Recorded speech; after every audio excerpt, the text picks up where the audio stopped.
Okay, ચાલો પ્રકરણ આ શું છે? શબ્દકોશનો ઉપયોગ કરો. હું વાંચું છું, હવે ધ્યાન. શું છે? કોઈ શબ્દ શીખવો એટલે તેની સાચી જોડણી જાણવી. કોઈ શબ્દ આપણે શીખીએ, હા, તો એને પહેલેથી આપણે શબ્દ, તમે નાના હતા બરાબર, ત્યારે શબ્દ શીખ્યા તમે, હા, પહેલા તો ક ખ ગ શીખ્યા, પછી શબ્દ બનાવતા શીખ્યા, અને આમ કહેવાય અને આમ કહેવાય, હા, આખો શબ્દ. તો એના માટે એ શબ્દ આખો જોડણી શીખવી જરૂરી છે, બરાબર છે. અને એ સાચી જોડણી પહેલેથી શીખવી પડે, એટલે તેની સાચી જોડણી જાણવી. ઓકે, તેનો અર્થ જાણવો અને તેનો વાક્યમાં પ્રયોગ કરતા શીખવો. એ તો આપણે શીખી ગયા, બરાબર છે. ચાલો, કોઈ પણ શબ્દની જોડણી જાણવી હોય કે તેનો અર્થ જાણવો હોય તો શબ્દકોશનો ઉપયોગ કરવો પડે, રાઈટ? કોઈ પણ શબ્દની જોડણી જાણવી હોય, સાચી કે ખોટી જોડણી જાણવી હોય, અથવા તો કોઈ જોડણી આપણને જાણી, હા, તો એ સાચી છે કે ખોટી છે એ જાણવી હોય, તેનો અર્થ શું થાય છે તે, હા, તો તેને માટે આપણે શબ્દકોશનો આપણે ઉપયોગ કરવો પડે. શબ્દકોશનો ઉપયોગ કરવો પડે એટલે શું કે જ્યારે ધારો કે ડિક્શનરી કે કંઈ જોઈએ, હા, ત્યારે શબ્દકોશ જોતા આપણે આવડે છે તમને બધાને? કેવી રીતે શબ્દકોશ જોવો હોય? એક્ઝામ્પલ તમને ઇંગ્લિશનું જ આપી દઉં. ઇંગ્લિશની ડિક્શનરી આપી, આ તમારી પાસે છે, રાઈટ? હા, અને મેં એક સ્પેલિંગ લખી કે સ્કૂલ, SCHOOL, સ્કૂલ, રાઈટ? તો તમે ડિક્શનરીમાં શું કરશો? પહેલા તો સૌથી પહેલા તો S કરશો, રાઈટ? S પછી પાના ફેરવતા જશો, એની અંદર તમે શું જોશો? પછી CH જોશો, સાથે CH વાળી સ્પેલિંગ બધી ક્યાંથી શરૂ થાય છે એ જોશો, બરાબર, રાઈટ? ઓકે, પછી આટલું આવી ગયું, પછી ડબલ O L વાળું છે કોઈ આપણે સ્પેલિંગ છે કે નથી? યસ છે, મળ્યું. ઓકે, તો એનો અર્થ તમે જાણ્યા, સ્પેલિંગ તો આપણને ખબર પડી ગઈ. યસ, આ એનો અર્થ જાણીએ, બરાબર છે. હા, આ થઈ ઇંગ્લિશની તમને વાત કરી, એક્ઝામ્પલ આપ્યું. પરંતુ જ્યારે આપણે ગુજરાતી ભાષાની અંદર જ્યારે શીખવું હોય ને, જોડણી જાણવી હોય ને, તેનો ઉપયોગ કરવો હોય ને, તો શબ્દકોશનો આપણે ઉપયોગ કરવો પડે, બરાબર છે. હા, એને માટેની ડિક્શનરી આવે છે, ગુજરાતી ડિક્શનરી, બરાબર. એ સરસ આવે છે, એમાં તમને કોઈ પણ શબ્દની ખ્યાલ આવે ને એ ડિક્શનરીમાં જોઈ લેવાનો, બધા જ શબ્દો છે, બરાબર છે. મારા મમ્મીએ મને બર્થડે ઉપર એ ડિક્શનરી ગિફ્ટમાં આપેલી, બરાબર. હા, ગુજરાતી ડિક્શનરી, બરાબર, કારણ કે તમને એનો વધારે જરૂર પડે. ને અમુક હેવી શબ્દો હોય, હા, મારે આગળ ભણવું પણ છે, એના માટેનું વાંચન બધું કરું, તો એને માટે બી બધા અઘરા શબ્દ આવે, તો એ જોવા માટે પણ એ ડિક્શનરી કામમાં લાગે. એટલે મમ્મીએ મને ખબર નહીં કે મને આપે ગિફ્ટમાં કે લે આ રાખજે અને એનો ઉપયોગ કરજે, બરાબર છે. હું જ્યારે સમય મળશે, હા, ત્યારે હું લઈ આવીશ. એ ડિક્શનરી આપણી પાસે પણ હોવી જોઈએ, હું એવું માનું, હોવી જોઈએ, જેથી આપણે અત્યારે ભણીએ છીએ, આપણને ઘણા બધા શબ્દોનો ખ્યાલ આવતો હોય, બરાબર છે. હા, તો એ ડિક્શનરીમાં જોઈ લેવાથી આપણું સોલ્યુશન આવી જાય. હા, એ શબ્દનો અર્થ તો ખબર છે, પણ કયા અર્થમાં વપરાયો છે તે તમને આ ડિક્શનરી જોવાથી ખ્યાલ આવી જાય, શબ્દકોશ જોવાથી ખ્યાલ આવે, રાઈટ? તે જાણવી હોય કે તેનો અર્થ જાણવો હોય તો શબ્દકોશનો ઉપયોગ કરવો પડે. શબ્દકોશ સાથે પરિશિષ્ટ હોય તો તેમાં વધારાના રૂઢિપ્રયોગો, કહેવતો, વિરોધી શબ્દ, સમાનાર્થી શબ્દ, જરૂરી સામાન્ય જ્ઞાન વગેરે હોય છે, બરાબર. એ શબ્દકોશમાં આવી જાય છે આ બધું.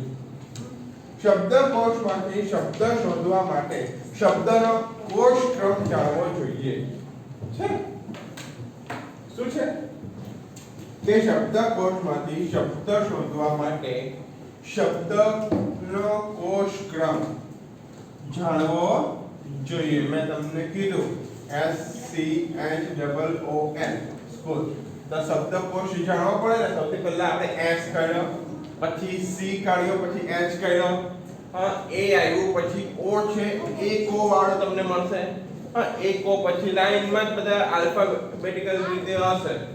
એવી જ રીતે આપણે બારાક્ષરી કે કક્કાવારી ને બધું આવડતું હોય ને તો ગુજરાતી ડિક્શનરી જોવામાં પણ આ આપણને સહેલું પડે. આપણે એક તમને અત્યારે ઉદાહરણ આપું છું ઇંગ્લિશનું કે આપણે ઇંગ્લિશ ડિક્શનરી હોય ઇંગ્લિશ ગુજરાતી એની અંદર આપણે આવી રીતે જોતા હોઈએ.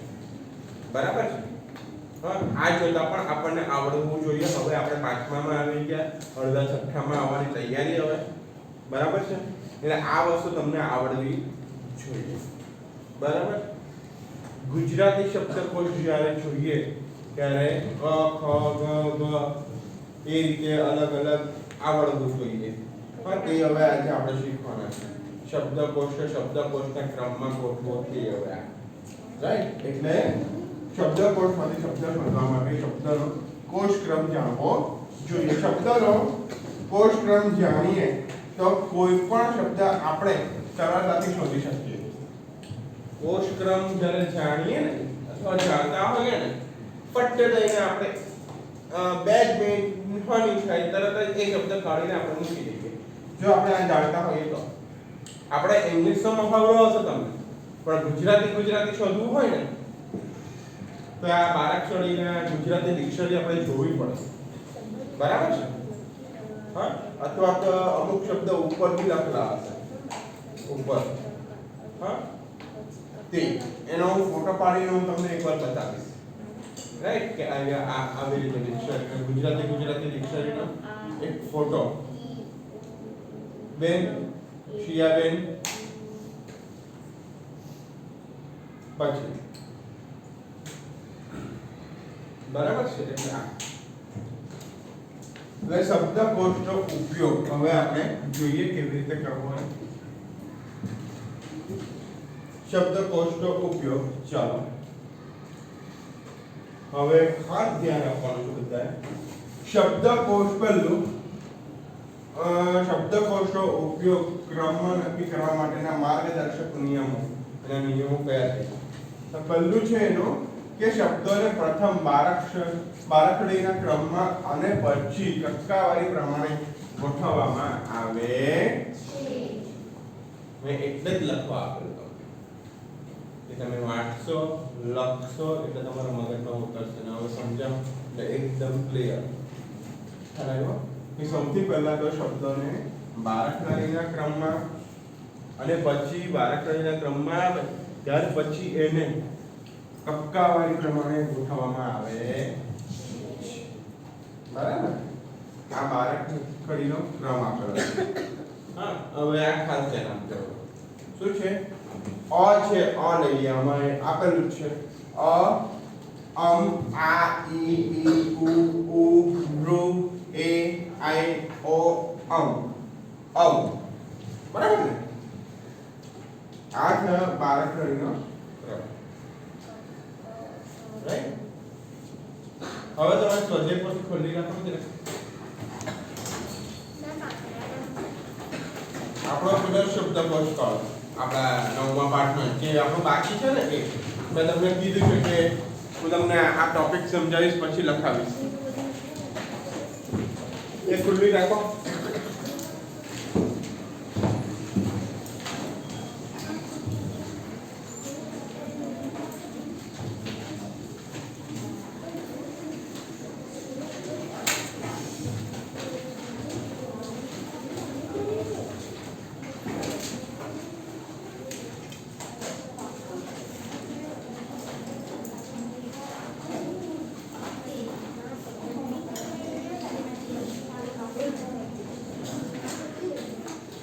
વાતો નહીં.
બીજા પીરિયડ પર ફ્રી છે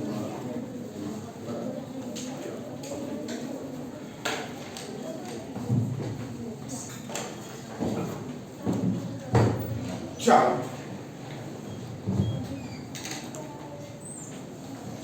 યાદ રહી ગયું રાઈટ હવે તમે સ્વાધ્યાય પોથી ખોલવા કીધું હોય ખોલી કાઢીએ છીએ બધા બરાબર છે આપણા એમાં બધા જ શબ્દ પ પરથી છે બરાબર છે હા ઓકે ક્લિયર પ પરથી હા પ પરથી તો તમે પહેલો શબ્દ તો બરાબર લખેલા પત્રો પછી તમે કઈક પગડી બોલેલા રાઈટ એટલે હું અટકી ગયો અને તમને આ લેસન ઓય શું છે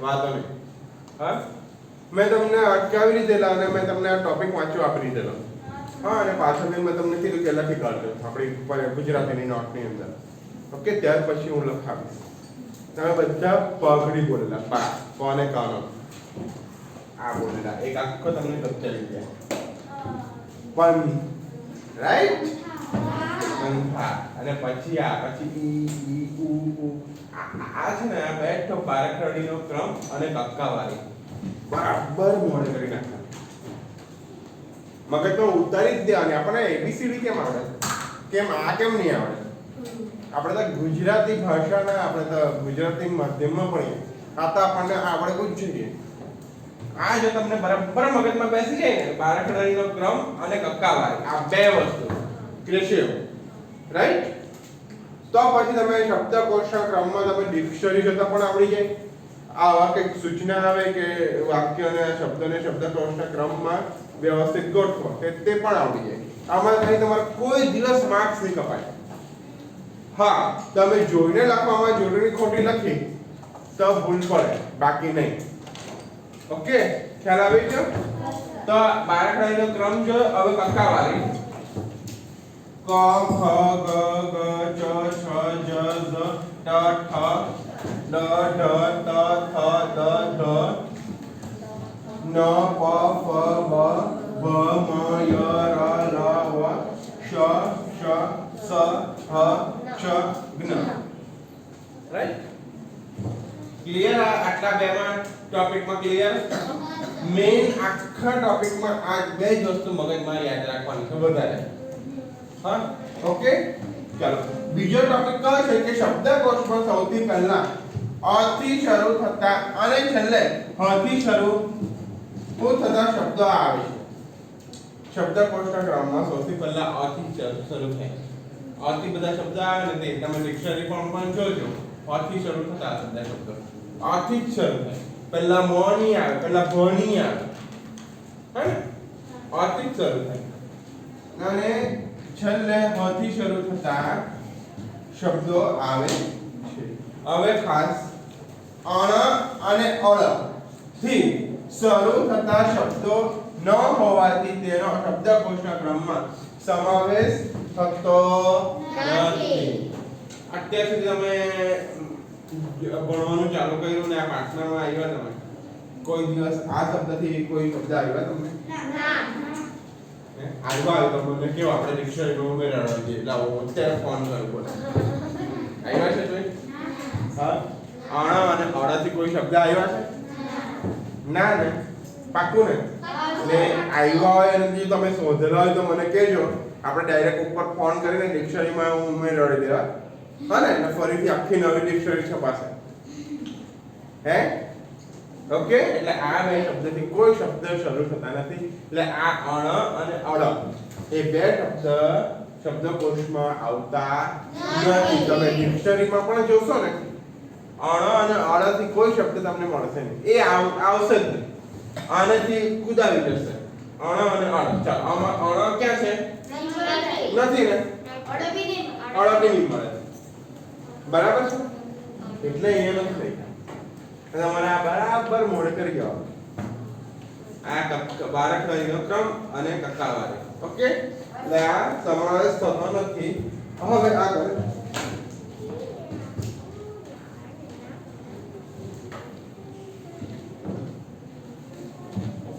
ચ શું છે જ્ઞ અને જ જ્ઞ એ જ અને ગ નો જોડાક્ષર હોવાથી જ્ઞ થી શરૂ થતા શબ્દો જ ની શ્રેણીમાં આવે છે અમુક કેવા એવા ટોપિક છે ને હા તે આ કે જ્ઞ વાળું જે શબ્દ હોય ને હા તો જ્ઞ એ કઈ શ્રેણીમાં જ અને ગ ની નો જોડાક્ષરથી જ્ઞ બને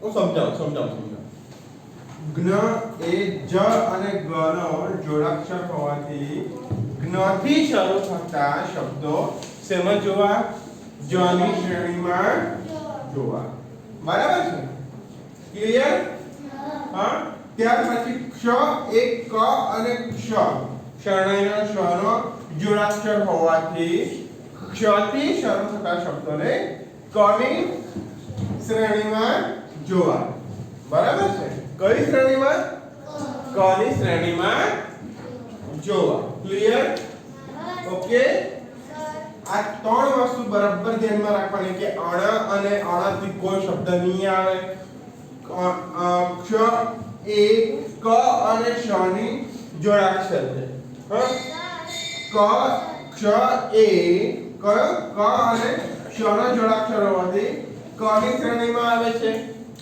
જ્ઞ એ જ અને ગ નો જોડાક્ષર હોવાથી કઈ શ્રેણીમાં આવે છે જ ની શ્રેણીમાં આવે છે બોલો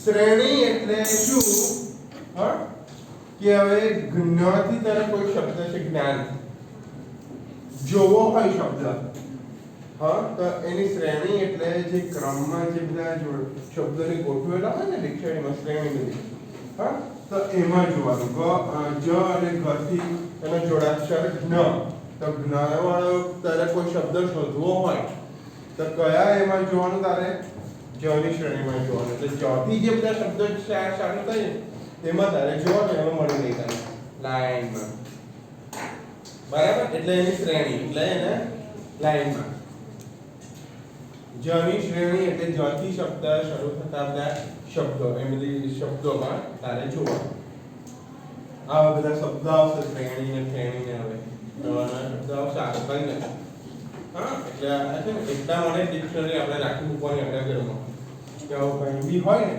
હવે તું છે ને ઘરે ડિક્શનરી છે તારી પાસે હે